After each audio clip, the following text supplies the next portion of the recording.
De la radio Voix de Femmes dans un nouveau numéro de votre émission Aïnoun Ala qui est inscrit dans le cadre du projet Écoutez-la, Esma'laha, qui est mis en lumière les violences faites aux femmes et filles migrantes en Algérie.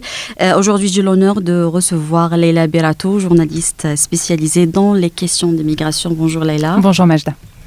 Leila, vous avez auparavant travaillé dans la presse nationale algérienne, journal Al-Watan, Al-Watan Weekend, RFI, Radio France Internationale, et vous êtes spécialisée dans la question d'immigration.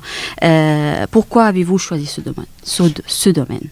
En fait, c'était pas un choix fait d'avance. C'est-à-dire que j'ai été... moi j'ai travaillé. Quand j'étais à l'université, j'avais déjà fait un mémoire en géographie sur la question des personnes réfugiées. Puis ensuite, en histoire, pour mon master, j'avais fait un mémoire de master sur la question de la prise en charge pendant la Seconde Guerre mondiale. En fait, il y a des Français qui étaient considérés comme réfugiés à l'intérieur de la France. Mais ça, c'était pas... Voilà, j'avais fait ces sujets-là, donc c'était des questions que je connaissais un petit peu. Et puis un jour, dans le travail à Al-Watan, la question de la migration des Algériens, mais aussi des étrangers en Algérie, est un sujet que j'ai traité. Et en fait, je trouvais que ça m'intéressait. Et puis les gens continuaient à m'appeler, à me donner des informations. Et les associations me signalaient qu'il y avait des événements. Les chercheurs ont accepté de me parler. Et en fait, au fur et à mesure, comme ça devenait... en fait, dans le journalisme, quand travailler sur un sujet est assez facile pour le journaliste, il a du plaisir à le faire. Ça ne veut pas dire que je n'ai pas travaillé, mais en fait... J'étais beaucoup invitée et plus je venais aux événements des associations, plus je comprenais les choses. Plus les interlocuteurs savaient que quand ils me parlaient, j'allais comprendre ce qu'ils disaient, qu'ils n'allaient pas avoir besoin de tout me réexpliquer. Donc j'étais invitée de plus en plus. Et au final, j'avais plein d'infos qui venaient. Et à l'époque, à Al-Watan Weekend, ce que les rédacteurs en chef nous disaient, c'était il faut faire de l'info. C'est-à-dire qu'on ne va pas... juste reprendre un communiqué ou couvrir un événement. Il faut qu'on comprenne qu'il y a des choses qui se passent et qu'on enquête sur ces choses qui se passent. Et donc pour moi, dans ce secteur-là, ça devenait très possible parce que j'avais beaucoup d'interlocuteurs, j'étais au courant des choses qui se passaient, des évolutions. Et c'est comme ça finalement que je me suis spécialisée. Et puis aujourd'hui, être journaliste, en fait, c'est pouvoir passer du temps avec beaucoup d'interlocuteurs, discuter avec eux. Ça demande de créer des liens de confiance. Et comme moi, je travaille depuis plusieurs années là-dessus, les liens de confiance, ils sont là. Et donc, c'est plus facile d'avoir des infos. Leila, la couverture médiatique sur la question de la migration irrégulière est un peu peu médiatisée. Pourquoi pensez-vous que sont rares les journalistes spécialisés dans l'affaire des migrations? Pourquoi? Mais parce que d'abord, je pense que les rédactions en chef ne sont pas demandeuses. Déjà, si vous êtes journaliste et que vous travaillez... c'est-à-dire, vous avez des choses à rendre dans la semaine. Je ne sais pas, votre rédacteur en chef, il vous a demandé de faire une interview, ensuite d'aller faire une couverture pour un événement, et que vous avez pris du temps en plus le soir, après ça, pour aller avoir des infos, que vous arrivez à construire un papier, ou un reportage vidéo ou audio, peu importe le média, mais vous arrivez à construire quelque chose, et puis votre rédacteur en chef, il vous dit « Ah non, ça ne m'intéresse pas, on ne fait pas, on ne passe pas, c'est pas le moment. » Et bien en fait, du coup, vous allez vous démotiver. Donc je pense déjà qu'il n'y a pas forcément beaucoup de demandes. Ensuite, mais comme...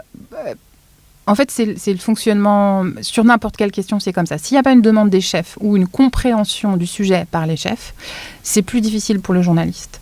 À moins que le journaliste ait réussi à obtenir la confiance de ses chefs et que ses chefs lui disent « Écoute, moi, j'y connais rien, mais si tu me dis que c'est important, alors on me le passe. » Mais ça, c'est rare. Donc ceux qui arrivent à avoir ce lien de confiance avec leur chef ont de la chance. Moi, j'avais de la chance, j'avais ça. Ensuite, pourquoi c'est rare cette couverture médiatique? Parce que ça prend du temps. Et que là encore, dans le monde de la presse aujourd'hui, il n'y a pas beaucoup de gens qui ont du temps, tout simplement parce que les conditions économiques et sociales ne permettent pas d'avoir du temps. Je veux dire, quand on voit les salaires dans certains médias, le journaliste, il part à 16h ou à 17h, il rentre chez lui parce qu'en fait, il faut qu'il se débrouille pour s'occuper de sa famille, ou si c'est une femme, qu'elle se débrouille pour s'occuper de sa famille elle aussi, ou alors aller chercher une autre source de revenus, parce que le revenu que vous avez ne vous permet pas de faire des semaines de 7 jours de travail et de 10 heures de travail par jour. Or, être journaliste, ça demande du temps. On n'a pas toutes les infos comme ça en un claquement de doigts. Ça prend du temps d'avoir des tendances, il faut passer du temps à discuter avec des gens, il faut passer du temps à les écouter. Et souvent, quand les gens nous parlent, il se passe longtemps avant qu'il y ait quelque chose d'intéressant ou de solide. Donc il faut avoir ce temps-là. Donc je pense que les journalistes n'ont pas forcément le temps. Et puis ensuite, le contexte aujourd'hui, je pense que de la part des personnes migrantes, d'ailleurs qu'elles soient étrangères ou qu'elles soient algériennes, par exemple dans le cas des Haraga, il y a eu une telle présence sécuritaire sur ces questions-là que les gens ont peur des journalistes. Donc ils ne veulent pas parler. Donc là encore, on revient au temps.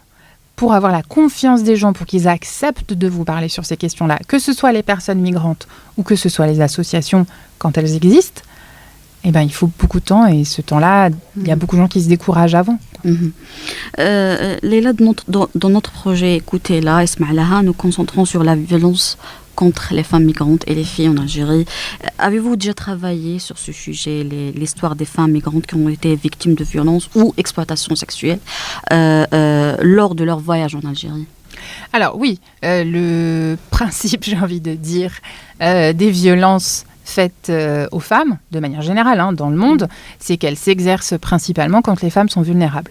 Or, quand on est une femme migrante étrangère en Algérie, on est vulnérable par définition, parce que la loi algérienne considère que, donc, sans titre de séjour, et si ces femmes sont maliennes ou nigériennes, au-delà des 3 mois de séjour sur le territoire national, elles sont en situation irrégulière, ce qui est une situation qui est considérée par la loi comme criminelle, et donc il y a une possibilité d'arrestation, de peine d'amende et de peine de prison, au-delà même du refoulement.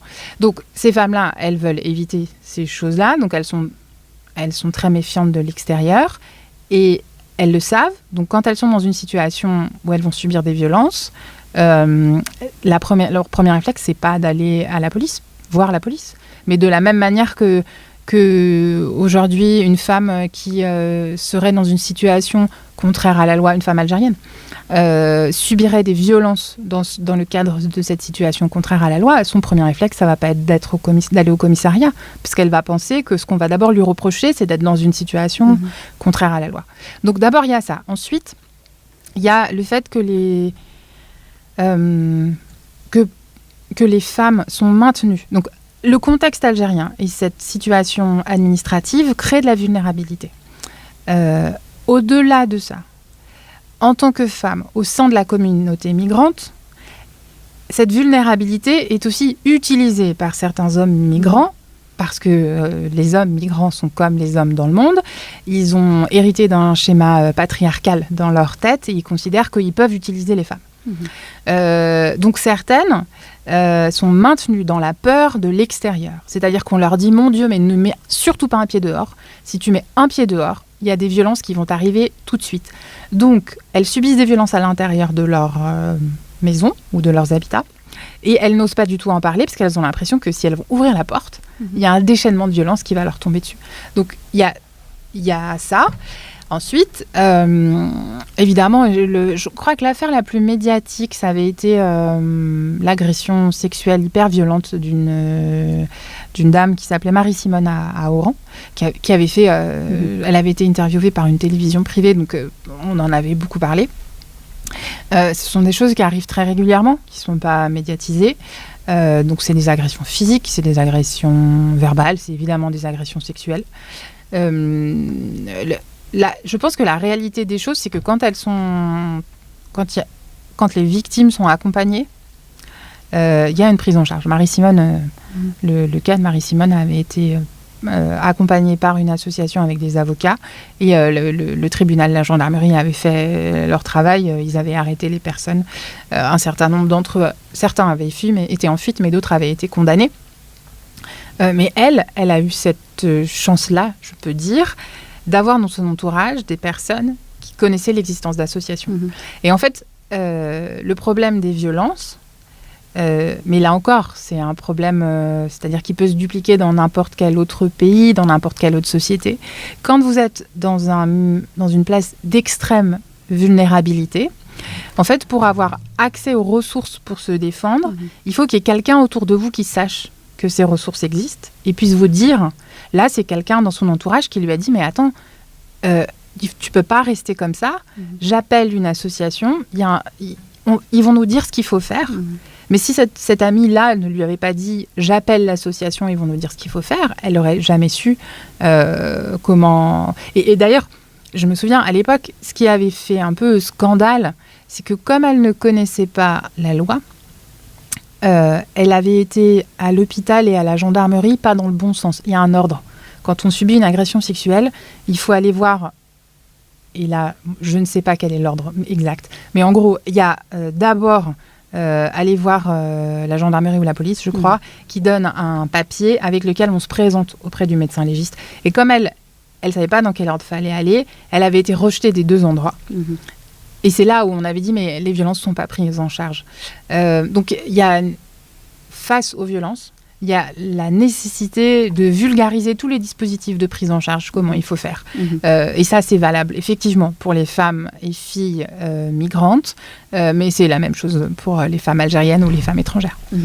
Là, certainement, vous avez vécu des difficultés en couvrant les questions de migration. Quelles sont ? Alors, il y en a plusieurs, des difficultés. Bon, la première, c'est... Mais ça, c'est n'importe quel sujet. C'est d'obtenir la confiance des personnes à qui on parle. Alors, déjà, ça nécessite, c'est important de le dire, ça nécessite soi-même d'avoir un travail qui se fait de façon éthique. C'est-à-dire que moi, j'ai jamais forcé quelqu'un à me parler, j'ai jamais pris une photo de quelqu'un sans son consentement. Quand des gens m'ont dit « moi, je veux bien t'expliquer des choses, mais je veux pas que tu me cites », j'ai toujours respecté ça. J'ai aussi, à certains moments, des gens ont essayé de me donner des informations qui étaient pas justes. J'ai pris le temps de les vérifier avant de les publier. En fait, il faut déjà soi-même avoir une éthique de travail, de la rigueur et faire son travail correctement. Parce que si on ne le fait pas correctement, à un moment donné, y a quelqu'un qui nous dit « mais non, mais vous savez pas travailler, donc moi, je vous parle pas ». Et puis, il ne faut pas oublier qu'en Algérie, la diffusion de fausses informations est punie par la loi. Donc, si on ne vérifie pas ces infos, on risque une punition de la loi. Entre autres, la possibilité de la prison. Ça, c'est la première difficulté. La deuxième difficulté, c'était, je dirais, l'incompréhension de certaines personnes de pourquoi est-ce que je m'intéressais à ce sujet. Certains ont vécu le fait que je m'intéresse à ces questions comme une tentative de dire du mal des Algériens. Et donc, en fait, il y a des gens qui me reprochaient de travailler sur cette question-là. Or, moi, c'était pas mon but, ça l'a jamais été. Mais en fait, finalement, peu importe ce que les gens pensent, c'est-à-dire ça, c'est pas grave. Mais ça a amené des contextes qui étaient des contextes qui n'étaient pas simples psychologiquement, parce qu'en fait, les gens vous disaient, mais toi, ton boulot, c'est pour dire du mal des Algériens, nuire à l'image des Algériens à l'étranger. Et encore une fois, être journaliste, c'est beaucoup, beaucoup, beaucoup de travail, beaucoup d'investissement. Et quand vous y passez vos journées, vos soirées et vos week-ends, et que les gens vous disent, oui, mais toi, tout ce que tu veux, c'est dire du mal de nous, ça aide pas à avoir l'énergie suffisante la semaine suivante pour recommencer.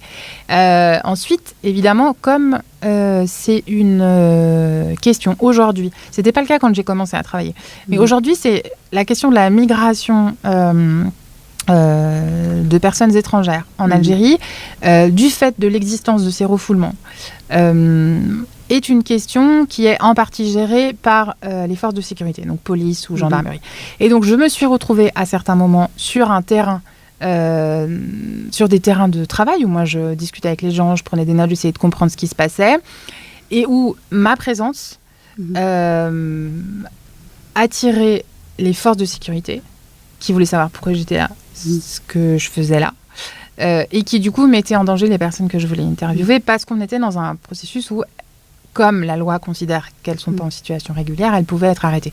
Donc, il y a eu un moment où, en tant que journaliste, moi, j'ai dû faire des choix entre traiter l'information et mettre les gens en danger, ou protéger les gens et moins travailler. Et ça, je pense que c'est des dilemmes qui existent sur plusieurs questions, mais qui sont, pour un journaliste ou une journaliste, c'est pas simple. Leila, on va parler maintenant sur ton film documentaire Derwisha. Vous avez réalisé un film documentaire sur les migrants en Algérie en 2018, intitulé Derwisha, avec le réalisateur français Camille Milron. Oui. Milron. Comment vous est venue l'idée de réaliser ce film? Alors, en fait, c'était des gens... donc, Derwisha, c'est l'histoire de plusieurs personnes migrantes en Algérie qui vivent toutes dans la même maison. Donc, la maison s'appelle Derwisha. Voilà, la maison s'appelle Derwisha. Et en fait, en fonction des étages ou des pièces, c'est séparé. Donc, il y a une famille, en gros, dans une pièce. C'est à peu près ça. C'est une maison où on allait, dans le cadre de notre travail, où moi j'allais poser des questions. J'ai une question, pourquoi ça s'appelle Derwisha? Alors en fait c'est une maison d'un quartier qui est à l'ouest d'Alger, et c'est un quartier qui traditionnellement, là-bas, s'appelle Derwisha parce que avant, mais vraiment il y a longtemps, avant qu'il y ait des constructions, il y avait une vieille dame qui vivait toute seule. Et les gens ne savaient pas très bien ce que cette dame faisait toute seule, et donc ils la surnommaient Derwisha, et c'est resté le nom du quartier. Donc si vous allez là-bas et que vous demandez, c'est pas du tout un nom officiel, hein, c'est le nom, il s'appelle le quartier des Fleurs d'Amandier. Mais si vous demandez Derwisha, les habitants, ils savent où c'est, parce que c'est resté un peu... c'est resté comme ça, voilà. Et donc, pour les personnes de la communauté migrante, quand on parle de Derwisha, c'était cette maison spécifiquement. Pas tout le quartier, mais cette maison spécifiquement.